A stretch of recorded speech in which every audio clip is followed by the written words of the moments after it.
क्या है? जन सौराव जो पार्टी है या संस्था है या क्या है, उनका उद्देश्य, मुख्य उद्देश्य क्या है? आज तक प्रशांत किशोर जी जिस दल का हाथ पकड़े हैं वो दल आज तक चुनाव नहीं हारा है। अगर कहीं हारे हो तो मुझे बताइए आप, मुझे हो सकता है कि मेरी संज्ञान में नहीं हो, लेकिन मेरे संज्ञान में जहाँ तक है आज तक प्रशांत किशोर ने जिसका भी हाथ पकड़ा है वो चुनाव जीते हैं। तो आप सोच समझिए कि जनता का हाथ इस बार पकड़ने जा रहे हैं प्रशांत किशोर, क्या जनता को हारने देंगे क्या हमको? नमस्कार, अभी आप देख रहे हैं अपना बिहार एक्सप्रेस न्यूज। जहां पर इस वक्त हम पहुंचे हुए हैं वो मधुबनी जिला बाऊअढ़ी प्रखंड का तिरहुता गांव है। जो आप लोग देखते होंगे अपना बिहार एक्सप्रेस चैनल से, मैं आपको दिखाने का हमेशा प्रयास करता हूं और दिखाते रहते हैं जो जन स्वराज क्या है। अभी पूरे बिहार में जो माननीय नीतीश कुमार जी जो बैठे हुए हैं, माननीय मुख्यमंत्री महोदय, जो हमेशा ऊंचे ऊंचे बातें करते रहते हैं, क्या क्या बातें करते हैं सो आप लोग खुद देखते हैं, हर चैनल वाले दिखाते रहते हैं। और हमारे माननीय प्रधानमंत्री महोदय बड़े बड़े बातें बड़े बड़े मंचों से करते हैं, लेकिन जन स्वराज एक ऐसा चीज़ है, जन स्वराज एक ऐसा पार्टी है जो आप देखते होंगे और सुनते होंगे, उनकी विचारधारा सारे पार्टियों से अलग है। मैं नहीं कहता हूं, उनकी वरिष्ठ कार्यकर्ता मेरे बगल में बैठे हुए हैं, जो मैं मैं अपने चैनल के द्वारा आपसे रूबरू कराने के लिए हम प्रयास तत्पर हैं और प्रयास करते हैं, जो आपको अपने चैनल के माध्यम से आपको बात कराऊं और जन स्वराज के बारे में डिटेल रूप से उनसे हम बात करेंगे। पहला आपसे सवाल रहेगा, जन स्वराज जो है अभियान का मुख्य उद्देश्य क्या है? जन स्वराज जो पार्टी है या संस्था है या क्या है, उनका उद्देश्य, मुख्य उद्देश्य क्या है, उन पर आप डिटेल हमसे बात करें। देखिए, जन स्वराज अभी तक एक अभियान था, अभी तक अभियान ही है। 2 अक्टूबर को, इसी साल 2 अक्टूबर को पार्टी अनाउंस हो जाएगा जिसका नाम भी जन स्वराज ही होगा। और जन स्वराज का जो मुख्य उद्देश्य है बिहार को समृद्ध बनाना, बिहार की जो समाज है उनको समृद्ध बनाना। और वो इस प्रकार से समृद्ध होगा कि बिहार के देखे होंगे आप, पदयात्रा प्रशांत किशोर जी अभी कुछ दिन पहले किए थे। गांव-गांव घूम करके वो यही तलाश किए हैं कि समाज में सबसे अच्छे व्यक्ति कौन है, उस व्यक्ति को उठा करके राजनीति में लाएंगे और उनके द्वारा एक सही दिशा में बिहार को ले जाया जाएगा। जो जाति धर्म से ऊपर उठ करके बिहार की समृद्धि के लिए काम करेगा, बिहार के विकास के लिए कार्य करेगा, वैसे लोगों को मौका दिया जाएगा प्रशांत किशोर जी के द्वारा। यह वो संकल्पित है। जन स्वराज जो आप कहे हैं, गांव-गांव में मिथिलांचल की धरती है महोदय जी, मिथिलांचल की धरती है। यहाँ माँ जानकी की भूमि है। यहाँ किसी भी नेता आज तक आए, बहुत नेता आए, बहुत पार्टियां आई, लेकिन अभी जो आपको जन स्वराज पार्टी है, मैं आपसे वो सवाल करना चाह रहा हूँ, जो जन स्वराज पार्टी का मुख्य उद्देश्य जो है, जन जन तक आपने कहा, उस पार्टी में महिलाओं का क्या कहीं पर भी स्थान दी जाएगी आपकी पार्टी में, या जन स्वराज में कितने दिनों के बाद दिया जाएगा महिला का यहाँ कि नहीं दी जाएगी? देखिए, मधुबनी ही जिला की बात या मिथिलांचल की बात नहीं हो रही है, पूरे बिहार की बात हम लोग कर रहे हैं। और पूरे बिहार में प्रशांत किशोर जी ने ये ऐलान कर दिया है अपने मुखार बिंदु से, जब पटना में हम लोग का बैठक था बापू सभागार में, इन्होंने ये ऐलान कर दिया कि 40 सीट हम कम से कम विधानसभा का महिलाओं को देंगे तो देंगे। और उनकी मुखार बिंदु से अगर ये बात निकली है तो मुझे प्योर विश्वास है कि 40 के 40 सीट वो महिलाओं को देंगे वो। साथ में जिनकी जितनी आबादी है उसके आधार पर अनुपात मिला करके उतनी टिकट उनको बांटी जाएगी, लेकिन उसी समाज के एक अच्छे व्यक्ति जो होंगे उनको टिकट दिया जाएगा। वो अच्छे व्यक्ति कैसे चुनेंगे, उनका भी फार्मूला तय कर दिया है प्रशांत किशोर जी ने। अगर मान लीजिए, बहुत सारे देखे हैं आप, अभी सारी पार्टियां क्या करती है कि भाई एम मौके पर अपना जो है सो उम्मीदवार बदल देती है, या उम्मीदवार का विरोध हो रहा है विधानसभा के अंदर लेकिन चापलूसी कर रहे हैं तो उनको टिकट थमा दे रहा है। मजबूरन वोटर मान लीजिए उसको वोट दे भी देते हैं कई बार, क्योंकि कहीं और पार्टी में जाना नहीं चाहते हैं वो। लेकिन प्रशांत किशोर जी ने एक बात क्लियर कट बोला है कि ना मेरा कोई यहाँ पे अपना है और ना कोई मेरा पराया है। विधानसभा के चुनाव के दिन एक विधानसभा में 5 उम्मीदवार वो देंगे, मिनिमम 5 उम्मीदवार वो देंगे, और उसमें से जो एक उम्मीदवार सर्वाधिक लोकप्रिय होगा उस विधानसभा में, उनको टिकट वो थमाएंगे। ये इनका फार्मूला टिकट बांटने का। कोई चाहेगा कि चापलूसी करके हम ले लें, जातीय आधार पे ले लें, धार्मिक उन्माद फैला के ले लें, ध्रुवीकरण फैला करके ले लें, तो बिल्कुल पॉसिबिलिटी नहीं है। प्रशांत किशोर जी क्लियर कट ये बात बोला है। तो मुझे लगता है कि एक सही दिशा में पहल हो रही है कि योग्य लोगों को मौका मिलेगा, है ना। तो इसलिए विश्वास है। तो आपने दूसरा सवाल मुझसे किया था कि प्रशांत किशोर का मुख्य उद्देश्य क्या है। प्रशांत किशोर जी बार बार एक ही बातों पे जोर देकर क्या है, मुद्दा जो है ना, मुद्दा रोजगार होनी चाहिए, मुद्दा शिक्षा होनी चाहिए, और उन मुद्दों पे वोट होना चाहिए। जातीय आधार पे वोट आप कर रहे हैं, इसलिए आपका विकास नहीं हो रहा है। आप रोजगार के नाम पर वोट दीजिए। अगर किसी पार्टी को आपने रोजगार के लिए वोट दिया और उन्होंने आपको रोजगार मुहैया नहीं कराया, फिर वो दोबारा जीत के जा रहा है, इसका ये मतलब है आप रोजगार के नाम पे वोट नहीं दिया है, आप किसी और मुद्दे पे वोट दिए हैं। तो वो काम वो कर देते हैं, आप फिर दोबारा वोट देते हैं। रोजगार के मुद्दे वोट दिए। अगर मैं आपको वादा कर रहा हूं कि मैं इस बार हमारी पार्टी 243 सीट पे चुनाव लड़ेगी, एक भी सीट ना कम ना एक भी सीट ज़्यादा, किसी भी पार्टी से गठबंधन नहीं करेगी। ये 2 कटु सत्य है जो प्रशांत किशोर जी ने कहा है। और इन्होंने कहा कि मैं जीत के आऊँगा, नाली गली बने ना बने, नाली गली बने ना बने और बाकी काम हो ना हो, पहला काम इन्होंने कहा कि हर एक प्रखंड लेवल पे मैं एक फैक्ट्री हो, चाहे रोजगार का कुछ अन्य संसाधन हो, उसको खोल करके हर एक गरीब जो युवा बेरोजगार हैं उनको कम से कम 10 से 15 हज़ार की नौकरी कम से कम खाने के लिए जो है, सो इसको दिल्ली बम्बई नहीं जाना पड़े, नमक रोटी खाने के लिए दिल्ली बम्बई नहीं जाना पड़े। दिल्ली बम्बई जो पलायन की समस्या है वो 100% मैं खत्म करूंगा पहले कार्यकाल में, इनका ये वादा था। दूसरा, सरकारी रोजगार जो जैसे वैकेंसी आ रही वो होगा ही होगा, लेकिन फैक्ट्री के माध्यम से रोजगार 100% देंगे, पलायन 100% रोकेंगे, यह इनका वादा है। जी सर, ऐसा है जो बड़े अभी जो हमारे बिहार में मुख्यमंत्री नीतीश कुमार जी हैं, ये कई बार पलटी ने मारे हैं। ऐसा न हो प्रशांत किशोर जी भी जब सत्ता में आए तो कहीं ना कहीं उथल पथल हो। ये आपको कितना अभी तक उनके ऊपर में भरोसा है? आप तो एक मतलब जनताओं हैं तेरहों बावरी प्रखंड के। मैं यहाँ तो प्रशांत किशोर जी हैं नहीं, आप उनका कार्यकर्ता हैं, तो आपको कितना अभी तक हकीकत और कितना आपको सत्य बुझा रहा है जब प्रशांत किशोर जी सही राह पर चल रहे हैं? देखिए, पिछले जब से मैं प्रशांत किशोर को जानता हूं, अभी जन स्वराज अभियान पिछले 2 साल से चल रहा है। प्रशांत किशोर जी को मैं 2013 से जानता हूं। इनको लगभग हर एक विषय वस्तु पे फॉलो करते आ रहा हूं। अभी तक का जो इनका इतिहास रहा है, जो बात इन्होंने कह दिया उस पे अडिग रहते हैं, चाहे उनको उसके लिए जो भी खमियाजा भुगतना पड़ा हो भुगते हैं। पहले जदयू में थे वो, और सीएए के मुद्दे पर इन्होंने जदयू का साथ छोड़ा था, वापस नहीं गए। अगर मान लीजिए कोई व्यक्ति की जो प्रवृत्ति होती है वो ऐसे नहीं बदल जाती, तुरंत नहीं बदलती।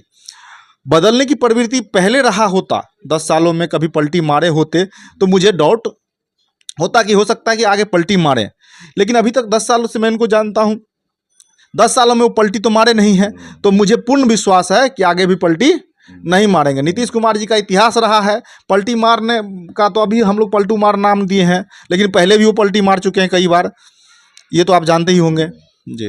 क्या अगले विधानसभा में आपने कहे जो 240 सीट पर लड़ेंगे स्वयं अपने अपने पार्टी जन स्वराज से, लेकिन आपको 240 सीट में से क्या आपको बुझा रहा है जो यहाँ जातिवादी का भेदभाव हो रहा है पूरे बिहार में चल रहा है, जादवों एक तरफ, ब्राह्मणों एक तरफ, बैकवर्ड एक तरफ, फॉरवर्ड एक तरफ, मतलब हरिजन एक तरफ, क्या मुसलमान एक तरफ, क्या आपको बुझाता है जातीयता तोड़ करके जन स्वराज पार्टी अपना स्वयं सरकार बना सकते हैं?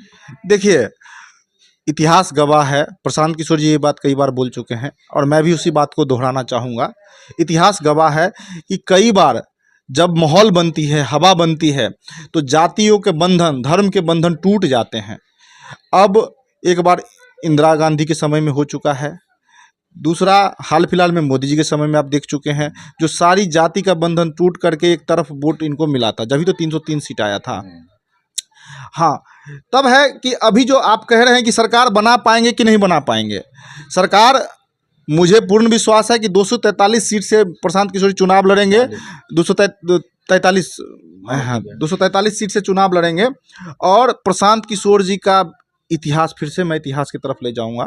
आज तक प्रशांत किशोर जी जिस दल का हाथ पकड़े हैं, वो दल आज तक चुनाव नहीं हारा है।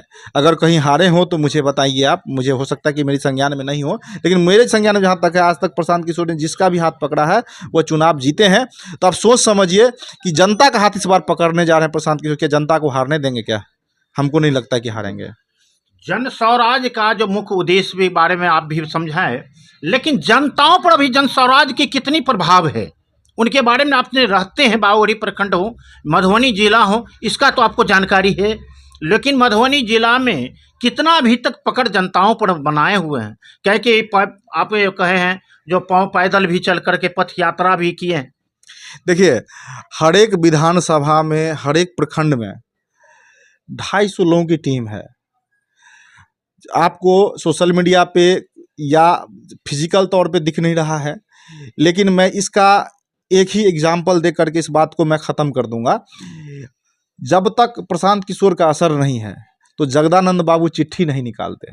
जगदानंद बाबू चिट्ठी निकाले हैं कि जन सुराज से बच के रहिए, जन सुराज बीजेपी का बी टीम है, और हिदायत धमकी भी इन्होंने दिया है।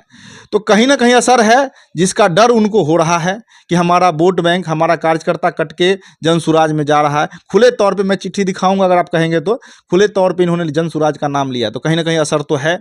दूसरी सबसे बड़ी बात मैं बता देता हूँ, देखिए, ये मैं थोड़ा सा ये मेरा अपना ओपिनियन है। अगर बिहार में 39 सीट मोदी जी धर्म के नाम पर जीत के गए थे, और इस बार कितनी सीट जीते हैं? कहीं ना कहीं जनता का माइंड डाइवर्ट हुआ है, तभी राम मंदिर बनने के बावजूद भी 40 सीट नहीं जीत पाए हैं।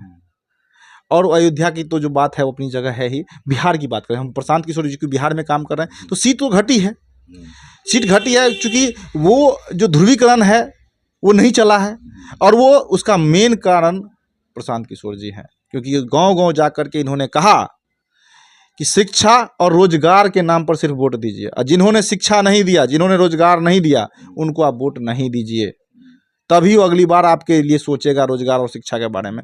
तो ये साफ तौर पे दिख रहा है। अब आप देखिएगा 243 सीट में चुनाव लड़ेंगे, और मुझे पूर्ण विश्वास है कि 2025 में जन सुराज की सरकार होगी। मुख्यमंत्री भले ही यादव का बेटा बने, भले ही कुर्मी का बेटा बने, भले ही राजपूत का बेटा बने, प्रशांत किशोर जी का सपना मुख्यमंत्री बनने का नहीं है। उन्होंने ये नहीं कहा कि मैं मुख्यमंत्री बनूंगा। आप ही के सब, आप जिसको मुख्यमंत्री देखना चाहते हैं ना, उसी समाज के सबसे काबिल व्यक्ति को मुख्यमंत्री कुर्सी पर बैठाएंगे। इनका ये सपना है।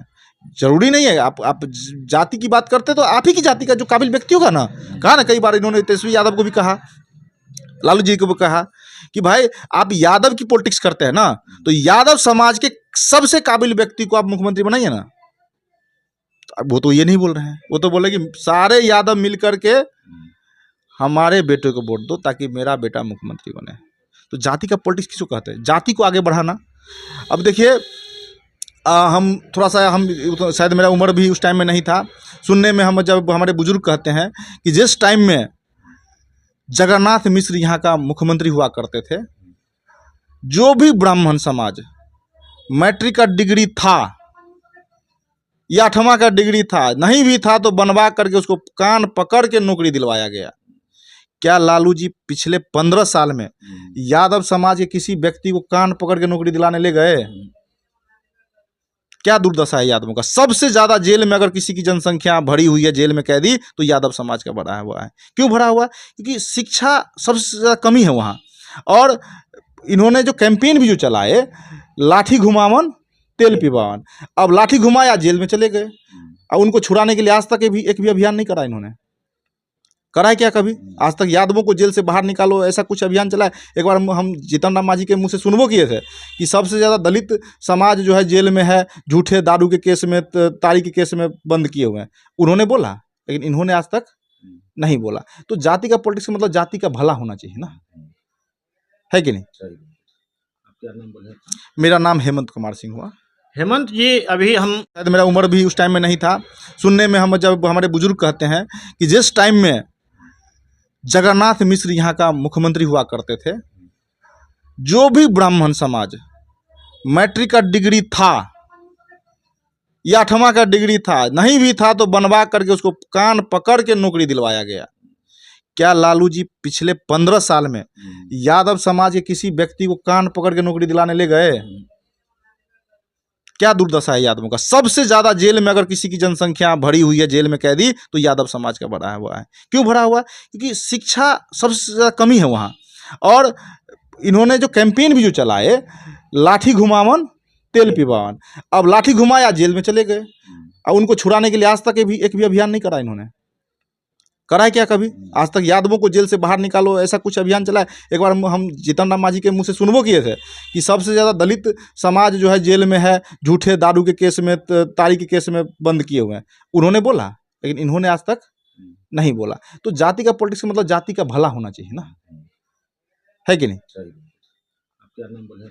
मेरा नाम हेमंत कुमार सिंह हुआ। हेमंत जी, अभी हम आपके साथ, अभी हमारे साथ आपके बात हुई अपना बिहार एक्सप्रेस चैनल से। रामचंद्र जी, बिहार ब्यूरो चीफ, आपके साथ बात हम कर रहे हैं। जो अभी चैनल के माध्यम से मैं सारे बिहार वासियों को संदेश देना चाहते हैं, जो आज जन स्वराज पार्टी का उद्देश्य क्या है, उनकी आगे की मकसद क्या है, सारे चीज़ हेमंत जी के द्वारा आपने सुन रहे थे।